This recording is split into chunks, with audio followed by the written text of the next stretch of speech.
26 जनवरी को परसों, अब चंद घंटे बाकी हैं, लाल चौक में फैसला हो जाएगा किसने अपनी मां का दूध पिया। कब हुई थी प्राइम मिनिस्टर नरेंद्र मोदी और गृह मंत्री अमित शाह की मुलाकात? कैसे अहमदाबाद की सड़कों पर स्कूटर पर घूमने वाले मोदी शाह की जोड़ी पहुंची केंद्र तक? और कब देखा था पीएम मोदी ने जम्मू कश्मीर से आर्टिकल 370 हटाने का महत्वाकांक्षी सपना? दोस्तों, रेलवे स्टेशन पर चाय बेचने से लेकर भारत के प्रधानमंत्री बनने तक नरेंद्र मोदी जी का सफर काफी रोमांचक और मुश्किलों से भरा रहा है।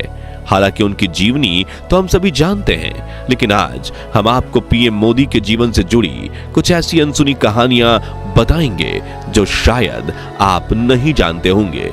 लेकिन उसके पहले नए दर्शक जल्दी से चैनल को सब्सक्राइब कर दीजिए। तो चलिए शुरू करते हैं पीएम मोदी की अनसुनी बातें। मोदी जी के बारे में लिखने वाले पत्रकार बताते हैं कि 80 के दशक में कुछ साल मोदी जी पांडरवाड़ा में रहते थे। पांडरवाड़ा से अहमदाबाद करीब 150 किलोमीटर दूर है और उस वक्त ज्यादा बस सेवा भी उपलब्ध नहीं थी। ऐसे में मोदी जी रोज सुबह साफ सुथरे कपड़े पहनकर एक झोला उठाकर पांडरवाड़ा से अहमदाबाद की बस में बैठ जाते थे और अहमदाबाद आकर वो उसी बस की कुर्सी पर अपना झोला रख देते थे। फिर अपने अंकल की चाय की दुकान पर जाकर बैठते थे। अब शाम के वक्त जब वो वापस पांडरवाड़ा जाने के लिए स्टेशन जाते थे और अपनी सीट पर फिर बैठ जाते थे, लेकिन उनके दोस्त बताते हैं कि मोदी जी को सिर्फ गुस्सा एक ही बार आता था और वो तब था जब उनका कोई झोला उठाकर कहीं और रख दे और खुद उनकी सीट पर बैठ जाए। उनका कहना था कि जब एक बार मोदी जी कुर्सी पर बैठ जाएं तो कोई कुर्सी नहीं छोड़ते, जिसका लाइव एग्जाम्पल हम देख रहे हैं। अब राजनीति में प्रधानमंत्री नरेंद्र मोदी और केंद्रीय गृह मंत्री अमित शाह की जोड़ी को जय वीरू की जोड़ी माना जाता है। इन दोनों ने मिलकर आज भारत की राजनीति में एक नया चैप्टर डाल दिया है। लेकिन क्या आप जानते हैं कि नरेंद्र मोदी और अमित शाह की मुलाकात कब हुई थी? तो साल 1982 में नरेंद्र मोदी अहमदाबाद में राष्ट्रीय स्वयंसेवक संघ के प्रचारक के रूप में काम किया करते थे। उसी वक्त 17 वर्षीय नौजवान अमित शाह ने भी आरएसएस की कई छात्र इकाई अखिल भारतीय विद्यार्थी परिषद को ज्वाइन किया। तभी संघ के ऑफिस में इन दोनों की औपचारिक मुलाकात हुई थी, जिसके बाद आरएसएस की शाखाओं से जुड़े कई कार्यक्रमों में इन दोनों की मुलाकात होने लगी। और यहाँ मजेदार बात यह थी कि नरेंद्र मोदी और अमित शाह दोनों की विचारधारा में काफी समानता थी और मोदी जी अमित शाह की सोच से काफी प्रभावित थे। इसी तरह जान पहचान धीरे धीरे गहरी दोस्ती में बदलने लगी और 1986 आते आते ये दोनों सच्चे दोस्त बन गए। इसी साल नरेंद्र मोदी ने भाजपा पार्टी से जुड़कर राजनीति में भी कदम रखा और भाजपा ने उन्हें गुजरात बीजेपी में संगठन महामंत्री के पद पर तैनात किया। उस वक्त नरेंद्र मोदी को एक राइट हैंड की जरूरत थी जो गुजरात में भाजपा पार्टी को ताकतवर बनाने की रणनीति बनाने में उनकी सहायता करे और उन्होंने अमित शाह को ये जिम्मेदारी सौंप दी। अगले साल 1987 में अहमदाबाद में म्युनिसिपल इलेक्शन होता है। उस वक्त मोदी जी ने भारतीय जनता पार्टी के लिए खुद को इतना समर्पित कर दिया था कि वो इलेक्शन से पहले अहमदाबाद की हर गली नुक्कड़ का चक्कर काटते थे और देखते थे कि भाजपा उम्मीदवारों के पोस्टर वगैरह सही से लगे हुए हैं ना। इस दौरे पर नरेंद्र मोदी के पास कोई गाड़ी नहीं थी, वो एक स्कूटर पर जाते थे। जी हाँ, वो एक स्कूटर के पीछे बैठते थे और वो स्कूटर चलाते थे उनके जिगरी दोस्त अमित शाह। इसी तरह ये दोनों काफी लंबे समय तक अहमदाबाद की गलियों में स्कूटर पर घुमा करते थे। जो आज पीएम मोदी दुनिया के सबसे पावरफुल लीडर्स में से एक हैं, लेकिन इतनी ऊंचाइयों तक पहुंचने के लिए उन्होंने शुरुआत कहां से की, वो देखना भी काफी अहम है। इससे हमें उनकी विनम्रता और असली कारण का पता चलता है और वो पूरे भारतवासियों पर ऐसा जादू किया है कि आज आधे से ज्यादा देशवासियों के दिल में वो बैठ गए हैं। साथियों, अब जरा थोड़ा गौर से सुनिएगा। 90 के दशक में नरेंद्र मोदी और अमित शाह की जोड़ी का ही करिश्मा था कि उनके नेतृत्व में 1995 में हुए गुजरात के विधानसभा चुनाव में भाजपा को पहली बार जीत मिली। हालांकि तब भाजपा ने पार्टी के वरिष्ठ नेता केशुभाई पटेल को गुजरात का मुख्यमंत्री बनाया था। भारत के वरिष्ठ पत्रकार राजदीप सरदेसाई उस वक्त का एक इंसिडेंट बताते हैं। वो कहते हैं कि खानपुर अहमदाबाद में बीजेपी का छोटा सा ऑफिस था और मोदी जी बाहर बैठकर खाखरा खा रहे थे। बीजेपी के बाकी बड़े नेता जैसे कि शंकर सिंह बघेला, केशुभाई पटेल और सुरेश मेहता अंदर की तरफ बैठे थे। तभी मोदी जी के साथ बाहर कुर्सी पर बैठकर उन्हें मैं कहता हूं कि नरेंद्र भाई, आप यहाँ क्यों बैठे हैं, अंदर जाइए ना। तो उन्होंने कहा कि नहीं, वो बड़े लोग हैं, उनको बैठने दीजिए, मैं यहाँ हूँ। यानी उनको मीटिंग में बुलाया भी नहीं गया था। लेकिन हाँ, पूरे देश के सामने तो नरेंद्र मोदी का शक्तिशाली व्यक्तित्व उभर कर सामने जरूर आने लगा था। हालांकि ये सिर्फ गुजरात के चुनाव की जीत का कारण नहीं था, बल्कि उससे 2 साल पहले नरेंद्र मोदी जी के नेतृत्व में ही देश में बहुत बड़ा आंदोलन हुआ था। जी हाँ, हम बात कर रहे हैं राम मंदिर आंदोलन की। सन 1990 में लाल कृष्ण आडवाणी भाजपा के अध्यक्ष हुआ करते थे और अयोध्या की विवादित भूमि पर एक बार फिर राम मंदिर बनाया जाए, जिससे मुगलों ने तोड़कर बाबरी मस्जिद बनाई थी। इस उद्देश्य से उन्होंने 12 सितंबर 1990 के दिन यह ऐलान किया था कि मैं रथ यात्रा के जरिए 30 अक्टूबर के दिन अयोध्या पहुंचूंगा, और उसी दिन उन्होंने अयोध्या में कार सेवा का ऐलान किया। फिर 25 सितंबर 1990 से सोमनाथ से अयोध्या की राम यात्रा शुरू हुई। उस दौरान नरेंद्र मोदी ही लाल कृष्ण आडवाणी के राइट हैंड बने थे। पूरे रथ यात्रा आंदोलन की कमान उन्होंने ही संभाली थी और 63 वर्षीय आडवाणी जी को कोई परेशानी ना हो, उसका ध्यान रखते हुए वो खुद भी उनके साथ सोमनाथ से अयोध्या के सफर पर निकले थे। करीब 1 महीने बाद रथ यात्रा बिहार पहुंची, जहां 23 अक्टूबर की रात लाल कृष्ण आडवाणी समस्तीपुर के सर्किट हाउस में रुके थे।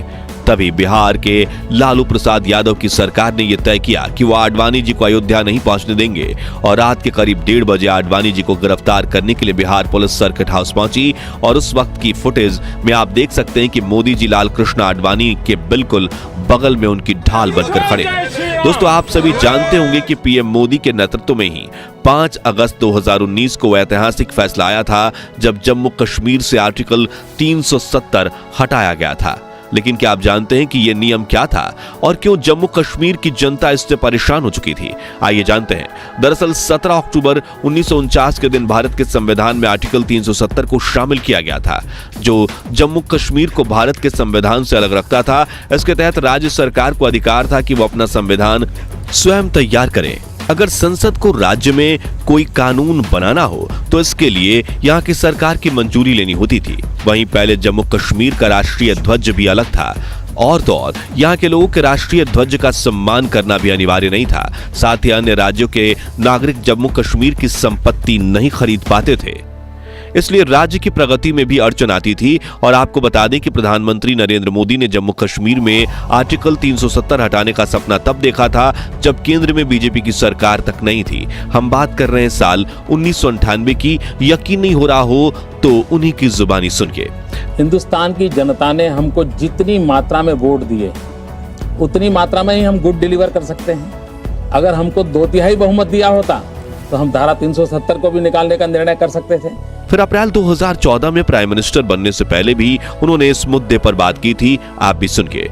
अगर कश्मीर को आगे बढ़ाना है और जो अच्छी चीजें हैं, अगर उसका लाभ कश्मीर को नहीं मिलता है और कश्मीर हमारा पीछे रह जाएगा तो देश का भला होगा क्या?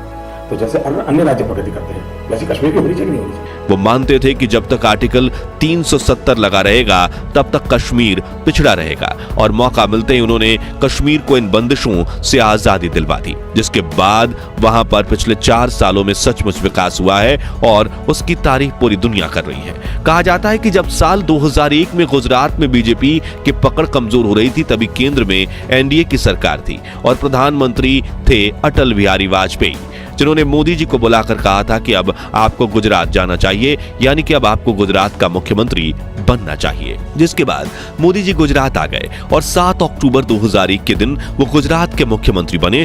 तभी पत्रकार सुधीर चौधरी ने एक इंटरव्यू में उनसे पूछा था कि आप मानते हैं कि गुजरात एक राम राज्य है, जहां जाति पाति नहीं है, समस्याएं नहीं है? तभी मुख्यमंत्री नरेंद्र मोदी ने कहा था कि गुजरात में राम राज्य बनाने की बहुत संभावनाएं हैं। जिस भूमि ने गांधी को जन्म दिया है, उस भूमि में राम राज्य बनने की संभावना मैं बहुत ज्यादा देखता हूँ। फिर उन्होंने पूछा कि क्या आपकी दिल्ली से गुजरात में पैरा ड्रॉपिंग हुई है? उस पर मोदी जी ने काफी मजेदार जवाब दिया था। नरेंद्र भाई, आप तो गुजरात के ही हैं, गुजरात में आपने इतना काम किया और आप तो गुजरात जाते ही नहीं हैं, और अब मैं गया तो आप पूछ रहे हैं कि पैरा ड्रॉपिंग हो गया। मुझे बड़ा आश्चर्य हो रहा है भैया कि जो जिस धरती में पैदा हुआ उसको आप पैरा ड्रॉपिंग कह रहे हैं। जी हाँ, उन्होंने कहा था कि मैं गुजरात की धरती पर ही पैदा हुआ, तो पैरा ड्रॉपिंग कहां से हुई भाई। खैर, नरेंद्र मोदी के गुजरात के मुख्यमंत्री बनने से पहले ही जनवरी 2001 में कच्छ में भयंकर भूकंप आया था, जिसने 20,000 से भी ज्यादा मासूमों की जान ले ली थी, 1,66,000 लोगों को जख्मी किया था और लाखों लोगों को बेघर कर दिया था। चीफ मिनिस्टर बनने के बाद कच्छ जाकर वहां के इतने बुरे हालात देखकर उन्होंने कच्छ के हालात सुधारने के संकल्प लिए और उनके नेतृत्व में जल्द ही पूरे राज्य को रिवाइव किया गया। मोदी जी ने कच्छ के रेगिस्तान में रह रहे लोगों तक उन्होंने नर्मदा नदी का पानी पहुंचाया और वहां कई उद्योगों का विकास करवाया और कच्छी लोगों को फिर अपने पैरों पर खड़ा होने में सहायता की। आज कच्छ में काफी बड़ा सोलर प्लांट है, 35 से अधिक कॉलेज, एक विश्वविद्यालय, 1000 से अधिक नए स्कूल, एक नया भूकंप प्रतिरोधी जिला अस्पताल और हर घर के लिए नर्मदा का पानी है। यहां तक कि आज कच्छ के कांडला और मुद्रा बंदरगाह सामूहिक रूप से देश के 30% शिपिंग कार्गो को संभालते हैं। तो दोस्तों, आज के लिए बस इतना ही। अगर आप पीएम नरेंद्र मोदी से जुड़ी ऐसी ही अनसुनी बातों को पार्ट 3 में देखना चाहते हैं तो कमेंट बॉक्स में नेक्स्ट पार्ट जरूर लिखिएगा। पार्ट 1 आप वीडियो के एंड स्क्रीन से देख सकते हैं। ये वीडियो अच्छा लगा हो तो इसे लाइक और शेयर कर दीजिएगा। साथ ही हमारे चैनल को सब्सक्राइब जरूर कीजिए। धन्यवाद।